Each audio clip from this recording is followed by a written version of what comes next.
ఉన్నాను. మేడం సంతోష్ రావు గారికి సిట్ నోటీసులు ఇచ్చింది ఈరోజు 3 గంటలకు రమ్మని, దాని మీద ఇవాళ బీఆర్ఎస్ పార్టీ అదేవిధంగా బీఆర్ఎస్ పార్టీ అధ్యక్షులు గౌరవనీయులు ఉద్యమ నాయకులు ఉద్యమకారులకు దూరమైనరంటే, పేద ప్రజలకు దూరమైనరంటే, అమరవీరుల కుటుంబాలకు దూరమైనరంటే, పెద్ద పెద్ద నాయకులు గద్దర్ గారు లాంటి వాళ్ళు గేట్ బయట ఉండే పరిస్థితి వచ్చిందంటే, ఈటెల రాజేందర్ గారు లాంటి వాళ్ళు పార్టీ వీడే పరిస్థితి వచ్చిందంటే, ఈ అన్ని దుర్మార్గాలకు కూడా సెంటర్ పాయింట్ మొదటి దయ్యం ఈ సంతోష్ రావు అనేటటువంటి వ్యక్తి.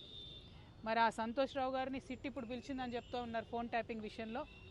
కానీ ఈ ముఖ్యమంత్రి గారు, ఈ గుంపు మేస్త్రి గారు, ఆయనకు ఉండేటటువంటి ప్రధాన గూఢాచారి కూడా ఈ సంతోష్ రావే. ఫామ్ హౌస్లో కేసీఆర్ గారు సగం ఇడ్లీ తిన్నారా, ఫుల్ ఇడ్లీ తిన్నారా అనే ఇన్ఫర్మేషన్ గుంపు మేస్త్రికి ఇచ్చేదే ఈయన. మరి గుంపు మేస్త్రి గారి ఆయన గూఢాచారిని శిక్ష వేస్తాడా లేదా నాకు తెలియదు, నాకైతే నమ్మకం లేదు. సిట్టు పిలవడం వరకు బాగానే ఉంది, తదుపరి చర్యలు ఎట్లుంటాయనేటటువంటి అంశాన్ని చూడాలి. అదేవిధంగా మరి బీఆర్ఎస్ పార్టీ కార్యకర్తల నాయకులు కూడా గమనించుకోవాలి. ఇటువంటి దుర్మార్గుడికి హరీష్ రావు గారు, కేటీఆర్ గారు ట్వీట్స్ చేపెట్టి వత్తాసు పలకడం ఎందుకో అర్థమైతలేదు నాకు. మొత్తం పార్టీలో అనేక మంది నాయకులకు కన్నీళ్లు తెప్పించి రక్త కన్నీరు పెట్టించినటువంటి దుర్మార్గుడు, మొదటి దయ్యం, నేను ముందు నుంచి చెప్తున్నటువంటి దయ్యం ఈ వ్యక్తి.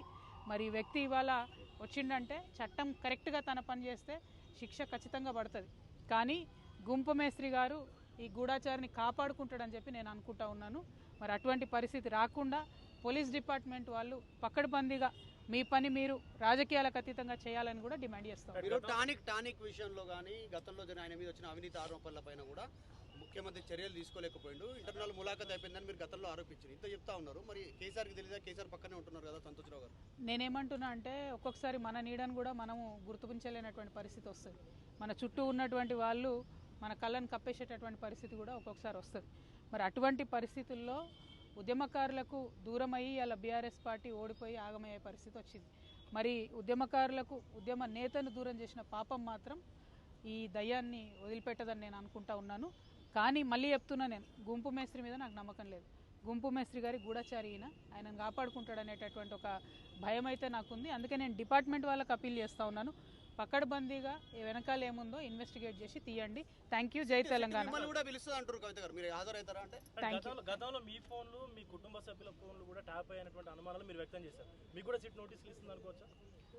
చూద్దాం ఏమవుతుందో, నాకైతే తెలియదు. Thank you. జై తెలంగాణ.